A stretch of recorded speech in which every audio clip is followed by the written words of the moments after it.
BBC Sounds. Music, radio, podcasts. Hello, I'm Chris Mason. Thanks for giving Any Questions a listen. We're on Radio 4 on Friday nights and Saturday lunchtimes, but we're also here whenever you want to listen. So here it is. Hello again. Life is opening up, we hope. This is our second week back on the road. Welcome to Bridlington, where at low tide the vastness of Yorkshire stretches yet further. The sandy walk to the waterline, a good leg stretch. We are at Bridlington Spa, home to the Royal Hall, an Art Deco ballroom where my grandparents met in the late 1940s and where a sold-out, socially distant cabaret will happen later this weekend. Next month, the comedian Jimmy Carr will be here. Oh, and here's a description that caught my eye on the Spa website. Sexy but classy. Guaranteed to get your pulse racing and leave you begging for more. Unfortunately, not the words to describe Any Questions, but the Forbidden Nights Male Variety Act, who are doing their thing here next year. We're in the wonderful Edwardian two-tier theatre with a socially distanced audience, and our act sounds like this. A daughter of Bridlington, Labour's Dame Angela Eagle, the former Brexit Secretary and Conservative MP for Halton, Price and Howden, down the road from here, David Davis, the presenter, author and documentary maker, Timandra Harkness, and Politico's UK political editor, son of Stockport and former political editor of the Yorkshire Post, Jack Blanchard. Ladies and gentlemen, your Any Questions panel.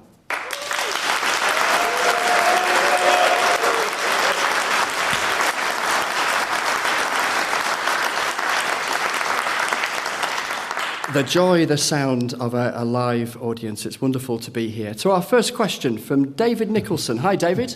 Hi, Chris. Hi, panel.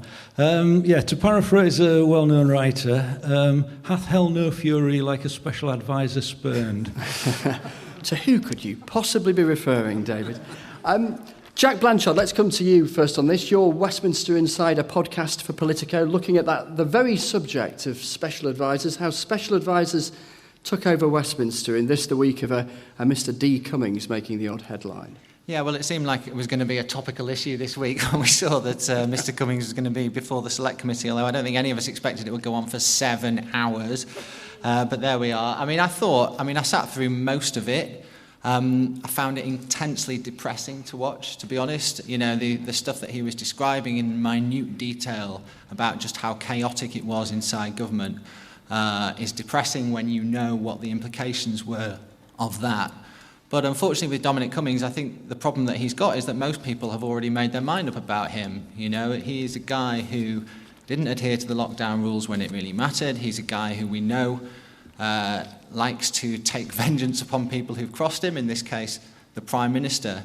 And therefore, anything that he says to MPs in the way that he did is always going to be seen through that frame. And some of the sort of the vindictive approach he seemed to be taking towards certain members of the cabinet, including his old boss, I don't think will have, I don't think that helps his case, to be honest.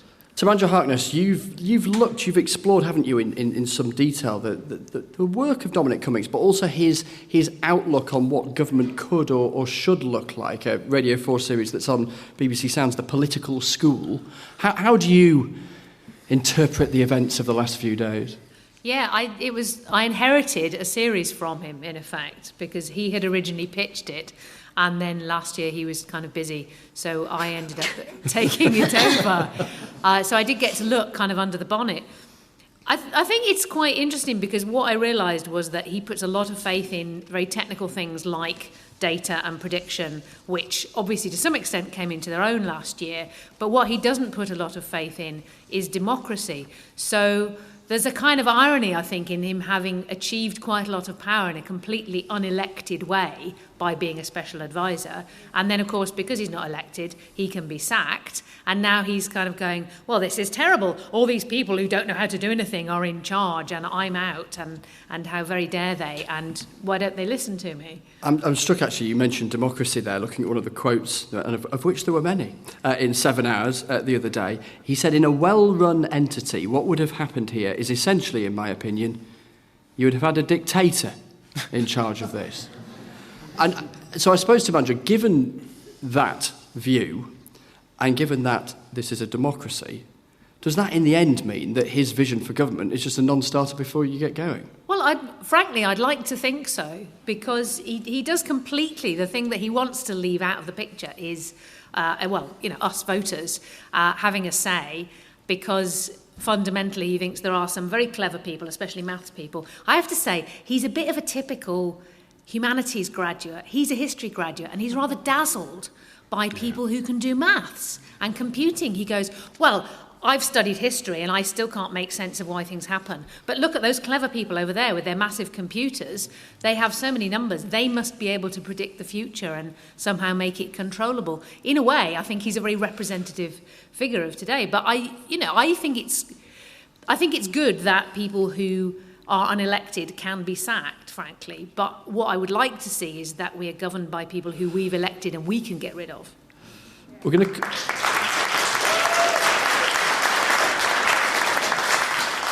We'll come to a specific question on care homes, which Dominic Cummings also raised in his testimony the other day. But sticking on the subject of special advisors and David's question, Angela Eagle, did Dominic Cummings perform a useful public service the other day in offering that insight into how government was run during the pandemic? And is it only fair to acknowledge that it was inevitably going to be chaotic, particularly at the beginning, given that no one knew what they were doing?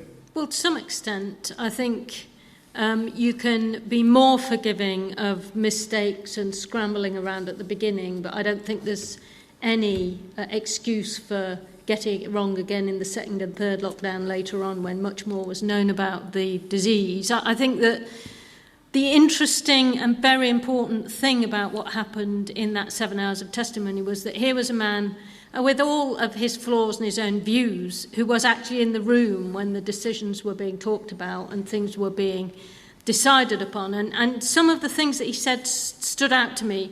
Tens of thousands of people died who didn't need to die, was one of the things he said. He said when people needed the government to protect them, we failed. He said things like, Boris Johnson is not fit to be the Prime Minister and lead the country through a pandemic. The thing is, though... Now, I mean, this is a man who has worked closely with the Prime Minister, who the Prime Minister trusted enough to give virtually dictatorial powers in Downing Street, and we know how he used them, frog-marching people out of the front door when he didn't like them. And he has said that. And I think that we have to take that very seriously indeed. The things, the insights, the complacency of the Prime Minister, his inaction, his cavalier disregard for people's safety, particularly the vulnerable. Only over 80s are dying, he said, when he didn't want the second lockdown to happen.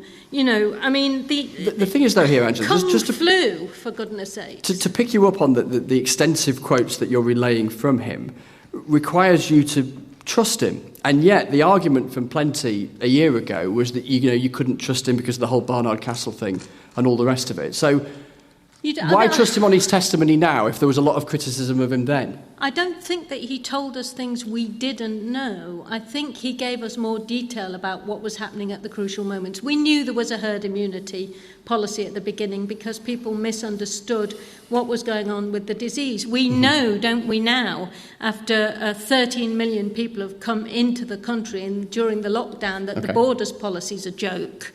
So I think he just gives us that extra insight into what was going on and quite how venal some of the decision-making that's actually caused tens of thousands of excess deaths was at the time. David Davis...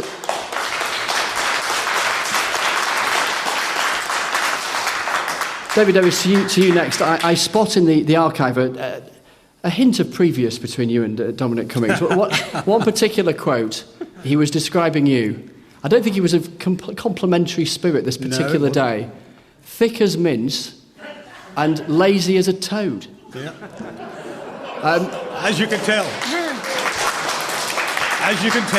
one of my fans. But the questioner actually teed this up perfectly accurately. This was an exercise in revenge by Mr. Cummings. Remember, he had refused. He had refused to appear in front of a select committee when he ought to have appeared in front of the select committee, and then when he'd been fired, he then decided he was going to appear for 7 hours. And bear in mind, Angela quotes these quotes This is a man who has a history of rewriting history in his own advantage. He actually went back and rewrote his own blog in order to pretend that he had predicted all of this in the first place.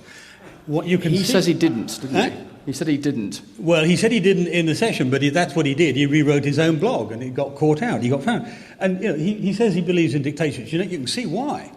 Because in that, I don't know how many of you watched even part of the 7 hours, but in that 7 hours, the world, as far as he was concerned, was divided into brilliant people, a small number of brilliant people, his friends mostly, and blithering idiots, the rest of us.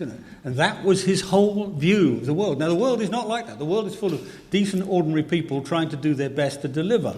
And that's what you need to work with in government. That's exactly what human beings are. So that was him. One quick thought. And before you come back, one last thing. Because, the other thing which is astonishing in this was this sort of faux modest naivety. He talks, I think it was March the 16th, he talks about one day in which, we had this decision to make, it's one decision. But at the same time, President Trump rang and the Times attacked Carrie in the news. Prime Minister's girlfriend. Listen, this is government. Things happen in every ministry, every day, in dozens. You can't just say, we're going to do this one thing. And in number 10, it happens 4 or 5 times a day, all the time. This is a man who's attacking the Prime Minister for not doing his job properly, in his view, and he can't even cope with his own job. And yet, David Davis, here you have in Dominic Cummings somebody who's widely seen as an incredibly effective campaigner, perhaps one of the greatest of his generation, who was central to delivering Brexit, a project that you've long believed in. Characters can be complicated. He's not here to defend himself. He'd be very welcome to appear on a panel if you're listening, Dominic. Do you find yourself conflicted, given his campaigning acumen? No. I mean, look, a campaigner is not necessarily a great governor. I think it was Cuomo, wasn't it, who said we campaign in poetry and we govern in prose. And the truth is, to be fair to him, that Cummings is a great wordsmith. He comes out with brilliant slogans and so on, 3 words normally. That's one of his great skills. Also, it has to be said, pieces of his evidence were accurate. I mean, the concern about the systems, I agree with him. Public Health England had a real problem. And we'll come on to that in a second. We'll come back to it. But, there are parts, even the stop clock is right twice a day, and he was right some of the time.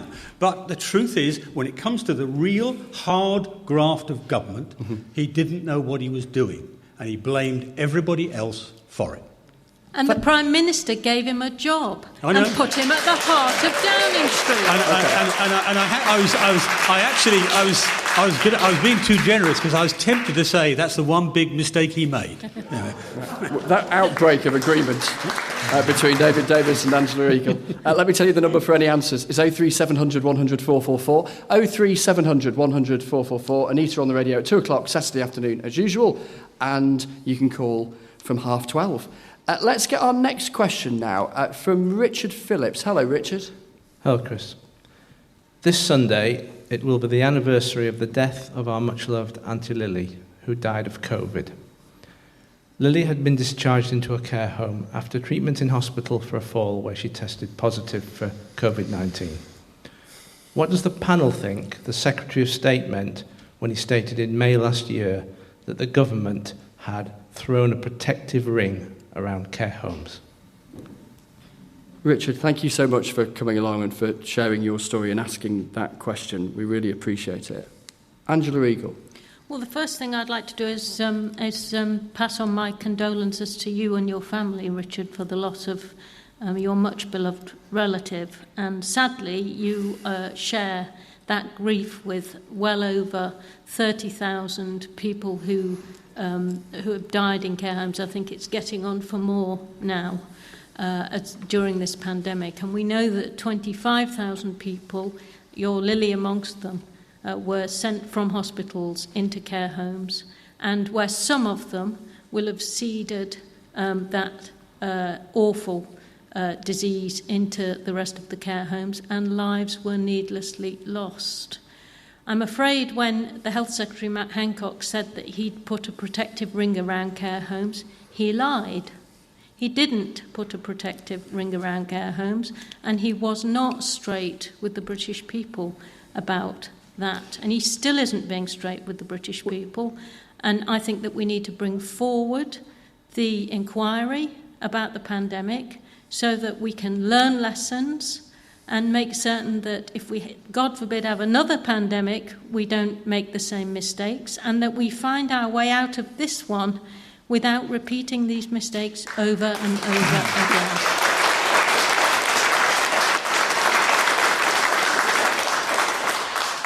Angela, Matt Hancock denies lying. He's no longer, is he, though, using that phrase about a protective ring. Did he just get his tenses wrong, or you're suggesting something pretty grave, because the lie word is a big one in politics?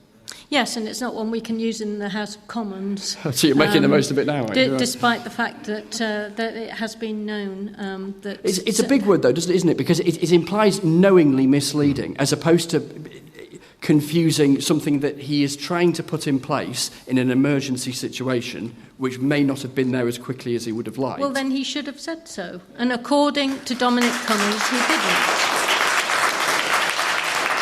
If he had needed to get people out of hospital into care homes, and he had said in that meeting that Dominic Cummings talked about, we cannot guarantee that people will not still be infectious as we put them into care homes, they could have made different arrangements, as indeed they did later on in the pandemic, to ensure that there were more protections in place. But if he'd said that there was a problem with that, it could have been dealt with. But just saying they would be tested before they went in and then allowing that to happen is the worst of both worlds. You have to have candour if you're a government minister deciding these things. To mislead is appalling, and he has clearly done so.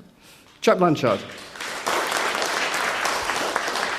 Well, Richard, I'm really sorry to hear your story, and it'll chime with so many people listening to this who've lost loved ones in this disaster. And this is just why it's so frustrating to watch what's happened this week play out like some sort of Tory psychodrama, like it's all about, you know, how these two guys get on with each other. Like what really matters is, you know, does Matt Hancock lose his job? These things aren't what are important. What we saw happen last year was a total failure of the system. It should have been so obvious that people in care homes needed protecting from this illness, given its nature. It should have been obvious to everyone. And obviously the health secretary's failed to protect people. But it's not just the health secretary, is it? It's the whole public health system has fallen over when we needed it most. And that's why I think Angela's right about this inquiry needing to be done as quickly as possible, because if you're not careful, and especially this happens with journalists, it becomes a sort of race to hunt down one particular minister and say it's all their fault. I don't think it really matters whether Matt Hancock loses a job or not. What we need to do is fix the system so it can never happen again. David Davis next. Well, I agree with that. Yes, I agree with that last point. And may I add my condolences to Richard on the loss of his aunt. Too many families have faced that up and down the country. And there is no doubt, as Jack said, that parts of the health system failed, fallen over. They just failed. I mean, the example that matters here is Public Health England. Public Health England was responsible for creating a testing system. In one or two other countries in Europe, Germany in particular, a much more decentralised system. It worked very well initially. It's not gone so well recently, but it worked very well. In South Korea, in East Asia, this is the one that Cummings was talking about, they set up a testing system, private sector effectively, provided the testing system for the state in literally 4 weeks flat. But I think this point about this accusation against Matt Hancock of lying will be investigated. It will be investigated by the Select Committee, and I suspect it will be investigated by the Cabinet Secretary too. But my hunch, and I don't know the answer, but my hunch is that what will turn out is that he was telling the truth as he saw it at that time. You know? And, well, you weren't there. You know, those who laugh, you weren't there. The simple truth is that in the middle of the worst post-war disaster the country's faced, he was trying to put together a way of coping with this enormous threat. I have to say, by the way, that he stood up to it incredibly well, given 18 months of things that most people couldn't stand, including this sort of the political attack that goes with it. But that comes with the territory. But the simple truth is, as Jack said at the end, that we need to learn from this. That's more important than who did this and who did that, what Cummings thinks of this or what Hancock thinks of that. What matters is making sure that there are no more people who suffer the sort of problem that we saw last year with unnecessary deaths. Thank you, David. To Timandra in a moment, I'll just bring you, in the interest of fairness, what Matt Hancock has said himself about this. He says, my recollection of events is I committed to delivering that testing for people going from hospital into care homes when we could do it. I then went away and built the testing capacity and then delivered on the commitment that I made. But Chris, there's film of him in April last year saying that people would be tested before they went into care homes. You can see it's doing the rounds. It's just not what he's saying there. And there's too much of a gap between what he's saying there and what he actually assured people last year. OK, thank you, Angela. Let's bring in Timandra. And stepping back from the language that Matt Hancock used, and obviously addressing Richard's very moving story, what about the challenge for the government at that time when it was confronted with the prospect of the NHS being overwhelmed and a need for bed capacity and a limited amount of testing capacity? I suppose the question is what else they could have done. I have to say, on a lot of things, I am prepared to cut the government a lot of slack at the beginning of the pandemic because nobody really knew enough. Things were happening very fast. Things were done that would not be done with hindsight. But on the care homes, and I mean, the evidence is emerging now, but also knowing people working in the NHS, I knew this at the time, there was a deliberate policy to keep hospitals empty by sending people home. And they must have known that this would have resulted in people who were COVID positive, like your poor auntie, going into care homes where the most vulnerable people were and giving them COVID. And I mean, the NHS guidance was 11th of March, unless required to be in hospital, patients must not remain in an NHS bed. 2nd of April, negative tests are not required prior to transfers, admissions into the care home. They knew that they were going to risk people in care homes in order to keep the hospitals empty. Now, obviously, there is a practical element here, which is if the cases rise very much and the hospitals get overwhelmed, then people will die because they can't be treated in hospitals. But I do feel sometimes, and I'm certainly not having to go at the people who work in the NHS here, because they have had a year that none of us would want and they didn't train for. But I do sometimes feel that the government has protected the NHS from us rather than protecting us by shoring up the NHS. And yes, the NHS is underfunded, and yes, it's probably chaotic and could do a lot of reform and has been falling over every winter for the last 10 years. All that is true. But I do think that in this, human beings were sacrificed in order to save the NHS because it was politically impossible for the government to be seen to let the NHS fail.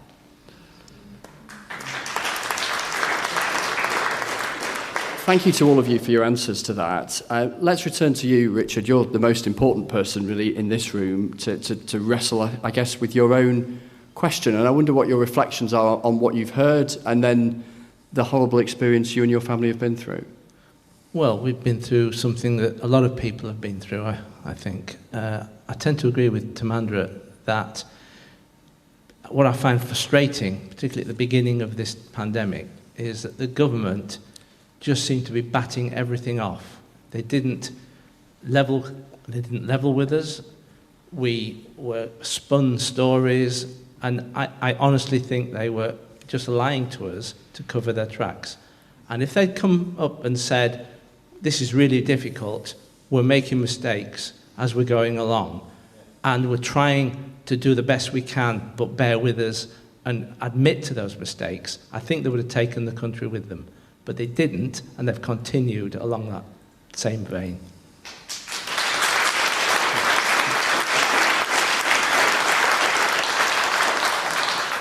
Richard, thank you very much for that. A brief response from David Davis. Yeah, it's not so much a response to that. I can see why Richard believes that. The The issue of care homes is one of three, I think. I mean, Timandra's exactly right. There is a failure of strategy here. It's one of the reasons we need to learn, because it wasn't simply care homes. It was also things like cancer treatments, which were deferred, and there will be a subsequent death rate from that, and the triage. You know, there were quite a lot of people who didn't get treatment because they were considered above 85 and so on, that they were not capable of recovery. So I actually think one of the things we do have to learn is actually how to really minimise the deaths from everything, not just from COVID. Yep. Thank you for that, David. If you want to talk about care homes, Richard's story may really resonate with you. Anita would love to hear from you on any answers. It's 03700 100 444. 03700 100 444. Let's take a third question. This one is from Chloe Hopkins. Hello, Chloe. Hello. I wanted to ask about rail, because the government's just announced more funding for the Trans-Pennine route, and apparently it's going to be once again part of the Northern Powerhouse. Love that that's still a thing, and yet we don't see that much change in the north in terms of the changing the divide. But I also want to say, as we're here in Bridlington, are we ever going to see politicians actually focus as much on local train routes and improving the local and regional routes as they do on connecting cities? Most of the time it's about like connecting places to London, which is annoying enough. But even when you're looking at like what's going on in the north, it's going, let's connect the northern cities to each other, not how can we improve the rail as a whole. Thank you for that, Chloe.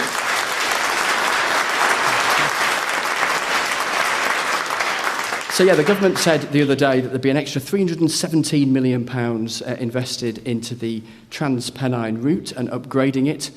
Looking at the information they churned out, there seemed to be an emphasis on connections between York, Leeds and Manchester. And perhaps not unconnected to that, I was just looking at the train timetable, which you guys here in this room will be very familiar with. If you want to go from Bridlington to York, a distance of 41 miles, it'll take 2 hours by train. Jack Blanchard. Well, this is a subject close to my heart. I used to work for the Yorkshire Post back in the day, and we had a campaign about 10 years ago when I was there, all about demanding more regional funding for the area and all about demanding better rail links and also better bus links, which is a thing that nobody ever talks about but is really important. And it's actually how quite a lot of people get around. And we got lots of warm words from the government. I remember David Cameron was Prime Minister at the time, and he always wanted to be seen up in Yorkshire saying, yes, we're going to do more. And he definitely announced big things for the Trans-Pennine rail route, some of which happened, some of which still haven't happened nearly 10 years later. And I'm afraid it just feels like the same old cycle. There are different ways that governments talk about this. We now have levelling up as the latest sort of buzzword, but I'm afraid it feels a little hollow for so many towns around the north that, as you say, only see ever real investment going into big cities and big city connections. And a lot of that is to do with the way the Treasury assesses these projects and looks for what it thinks is where the biggest economic gains are, because that's where the critical mass of people are. And maybe there's very good reasons when you add up the numbers as to why that is, but it leaves a lot of people in a lot of parts of the country feeling completely left out. And I'm afraid I haven't heard anything from this government that makes it look like that's going to change. Timandra Harkness. I think, it's absolutely gone on for years and years and years, hasn't it? Public transport outside London just gets completely neglected, and if you don't have a car or a motorcycle or some other independent transport, it just takes you ages to get anywhere at all.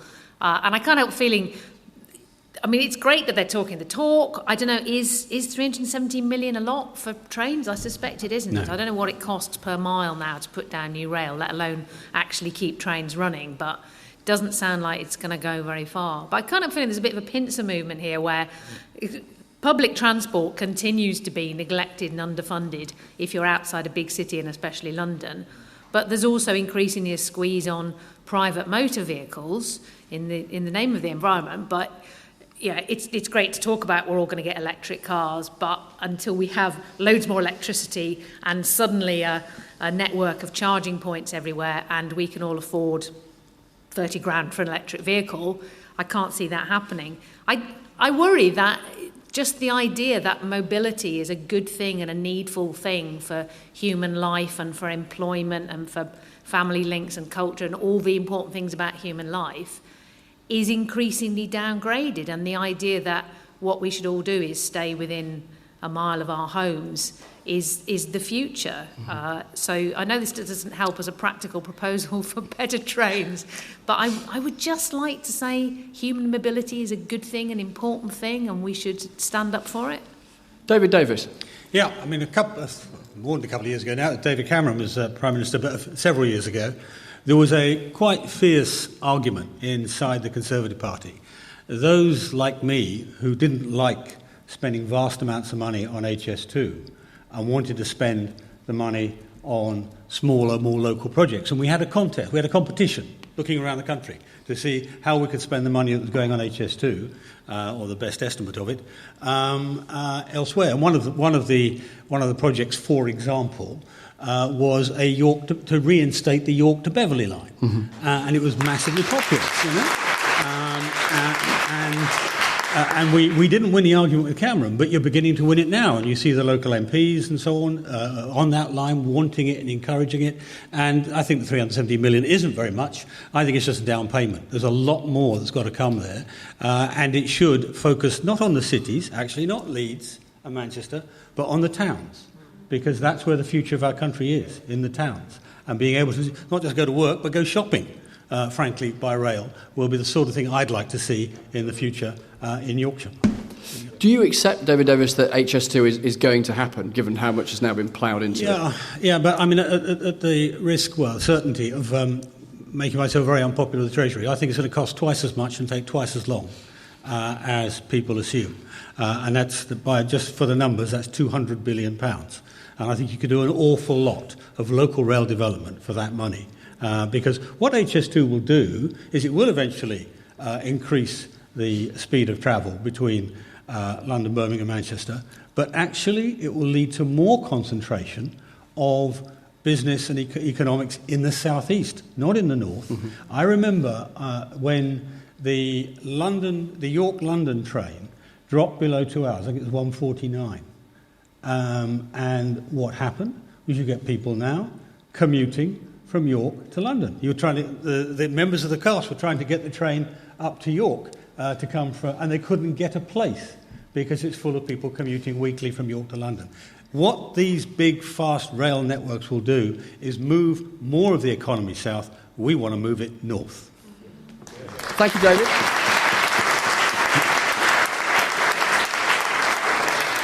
Just looking at the numbers, the government says it's spent more than £29 billion on transport across the north of England since 2010. Angela Eagle, you represent a constituency on the other side of the Pennines. I'm trying to think how long it would take to get from here back to your patch. Quite a while. You certainly do a tour, and you Angela, do go on dear the listener, is ludicrous... waving her hands around to gesticulate it's not a straight line. You go on the rather ludicrously named Trans-Pennine Express, because the express bit of it doesn't really accord with what happens, and you do go all around the houses, and it's very beautiful, but it's not fast.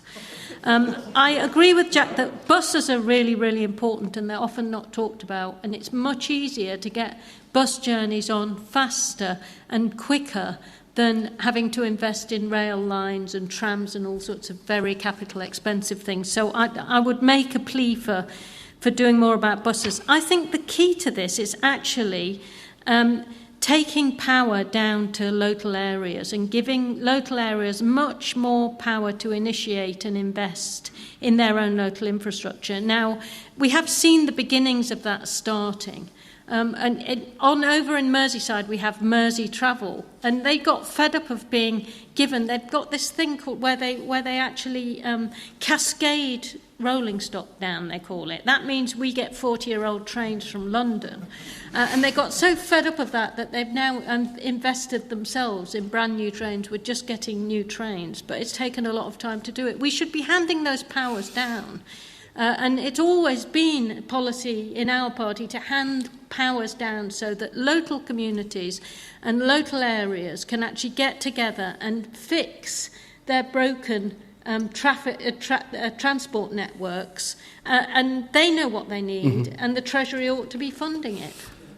Thank you. It's Any Questions on Radio 4. We're in Bridlington this weekend with Angela Eagle, you just heard there, Labour MP, David Davis, Conservative MP, Jack Blanchard from Politico. Jack is a journalist, and Timandra Harkness, author, broadcaster and comedian. One quick plea. I always feel a bit awkward doing this, but it's a key part of the job. If you fancy hosting us, I'm hawking for invites here. We're looking for places to visit now we're back out on the road, wherever you are in the UK. But particularly, we don't have many pins in our map in Cumbria, Northern Ireland and the East Midlands. So if you're in any of those chunks of the country, it's the transport links. It's wherever you are in the UK, and however good or otherwise your transport links are, email us, assuming your broadband's up to it, any questions at bbc.co.uk. Any questions at bbc.co.uk if you'd love to or like to, or put up with hosting us for the weekend. Let's take our next question from Martin. Hello, Martin. Hello, welcome to Bridlington. Thank you. Given that we are sitting in the undisputed lobster capital of Europe this weekend, how do the panel feel that Bridlington's and the UK's fishermen will look back on the Brexit deal in 5 years' time? Thank you. The fish statistics around Bridlington and the east coast of Yorkshire are extraordinary. So the East Yorkshire coast home to the UK's largest crab and lobster fishing industry, landing almost £10 million worth of shellfish every year. But the Barron Shellfish, which is Bridlington based, employs 3 people, said it would need to hire another 2 people just to deal with all of the paperwork that's come its way. And there's a trawler down the road in Hull that's been unable to fish since Brexit because it says it no longer has access to Norwegian waters. So let's kick this around for a minute or two. And David Davis first on this. Yeah, well, let's start with the trawler, the Camellia, I think you're talking about. It's named after a village in my constituency.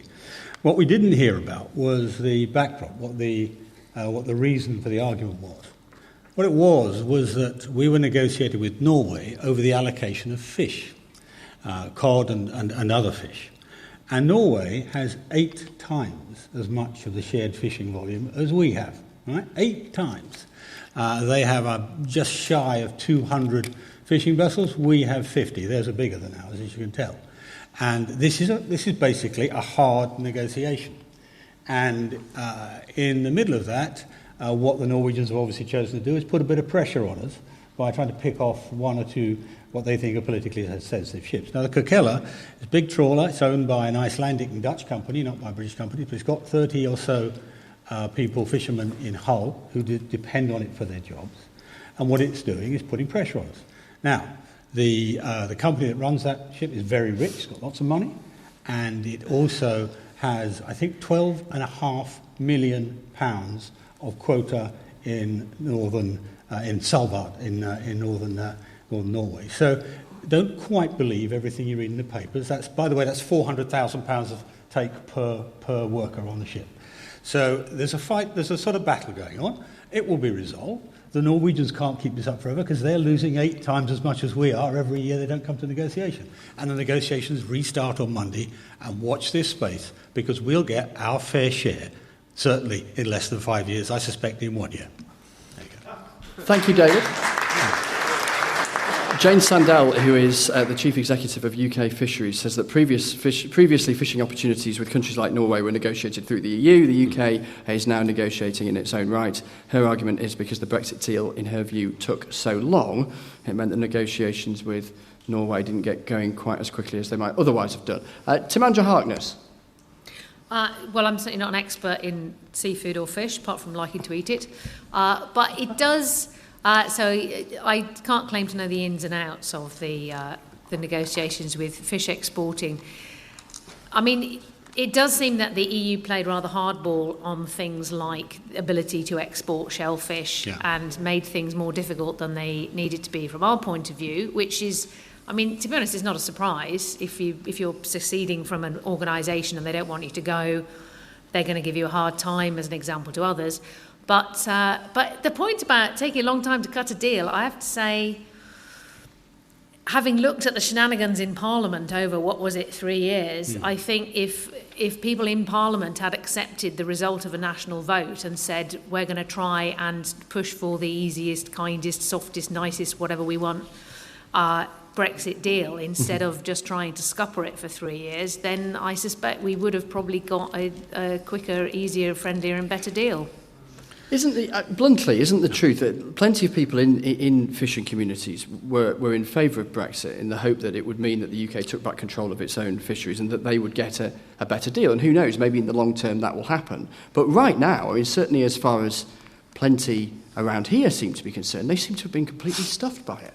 Well, yeah, I think certainly my impression is that one of the many motivating forces for voting leave was that the British fishing industry had gradually lost ground, is obviously the wrong word, but had lost strength and power to other European countries because of the way the EU works.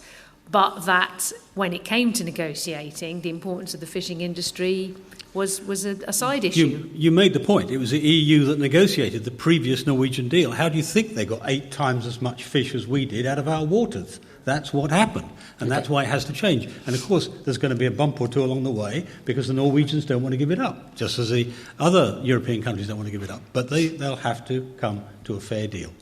Let's bring in Jack Blanchard next. Jack, I've been having a look at the rules to export live fish and shellfish from England and Wales to an EU country. That's the kind of rock and roll guy I am.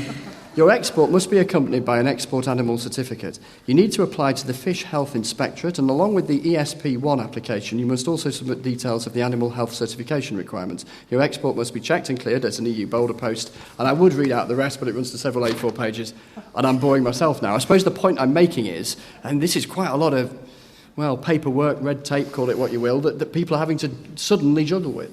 Yeah, and this is real life for people now in a way that it just wasn't before. And I'm afraid, I hope David's right, but I have heard David be breezily confident about how these things will go before. And it hasn't always worked out that way, has it? And to bring it back to Martin's question, how will the fishing and shellfish industry feel in 5 years' time? I mean, it's hard to be optimistic right now, isn't it? It's hard to be optimistic. It feels like this is an industry that always seems to get screwed and turned over, and it doesn't feel like the government has done anywhere near enough to look out for them and to ease this transition in any way the way they should have done.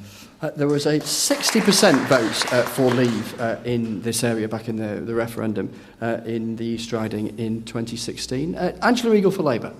Well, I think that what's been happening is a betrayal of the promises that were made to the fishing communities here. They were promised 80% of their catch back, and what was actually negotiated was 25% over the next 5 years.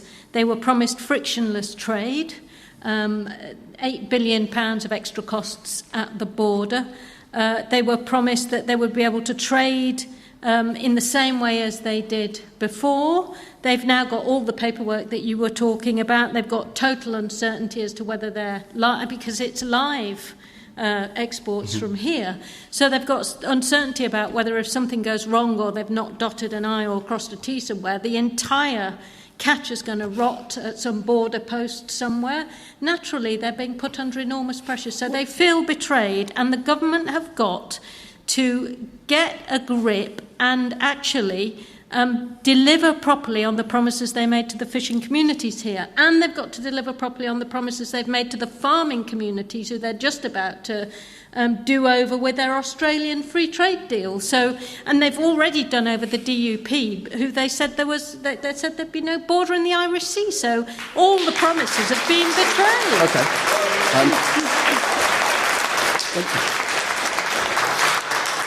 When you briefly paused before saying "do over," I wondered for a moment what you were about to say. I just tried to restrain myself, and I think I was fairly successful. I breathed a sigh of relief. My career lasts another week. A quick response from David Davis. I was just thinking that Michel Barnier used the phrase breezily confident about me too. Actually, I'm sure he didn't mean it as a compliment either. Look, there are, at the moment, one of the things that doesn't just reflect what you read out, but other parts of the country also facing an increase in bureaucracy deliberately by the European Union because they've changed the game. They actually agreed to a whole set of rules which they've now backed off of, arbitrarily, on their own. Part of the reason for this is they're all feeling under pressure, and by comparison with us, because of vaccination and other things where they're looking like they're doing badly, they're trying to score points. We will get through this. We have got the leverage to actually deliver it. Watch and see, not previously confident. Look at the leverage and the negotiation phase that starts next Monday. If you're in a fishing community, wherever you are in the UK, love to hear your perspective on this, on any answers. 03700 100 444, 03700 100 444, and with a couple of minutes left, a final question from Ellie. Hello, Ellie. Hello, everybody. My question offers a bit of light relief from the heaviness of the politics. What would your superpower be? Ooh, that's a good one. Sometimes it's an advantage to go first on any questions in answer to a question, and sometimes it isn't. And I feel like I'm picking on someone to go first in answer to this one. Timandra, you're smiling, so I'm going to say you caught my eye there. Your superpower. Being able to think of answers quickly on the spot. I think flying. I think flying would be great, because apart from anything else, it would get out of all this whole transport problem. Because I wouldn't have to think about trains or cars or whatever. I could just fly anywhere. Jetpack? So yeah, flying. Yeah, jetpack. Or flying car. See, actually, this is what we need. This is the answer to the Trans-Pennine transport problem. Flying cars for all. Vote for me. I'm standing the next election. Have you met any East Yorkshire drivers? Flying cars. It's all right. You have 3 dimensions to miss each other in, so it's approximately 1.5 times as safe. There's a route back to Merseyside for you, Angela. David Davis, your superpower. Oh, breezy confidence, I think.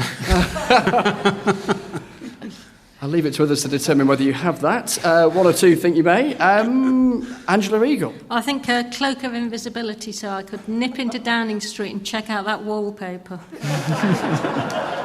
You could pinch a few rolls, couldn't you? The thing is, you're on the radio, so the invisibility thing's done. Jack Blanchard. Honestly, at this point in my life, if I could just wave my hand and make my 2-year-old sleep through the night, it would be the greatest superpower of all. And as a fellow father of a 2-year-old, 5:30 in the morning on a Sunday becomes rather more familiar than you would like, doesn't it? Thank you all. Thank you to David and to Angela and to Timandra and to Jack. Thank you to all of you for coming. Let me give you a quick mention of where we're heading, rules permitting, in the next couple of weeks. In a fortnight's time, we're going to be in Worcester. Next week, we'll be in Ilfracombe in Devon. From all of us here in Bridlington, thank you for listening.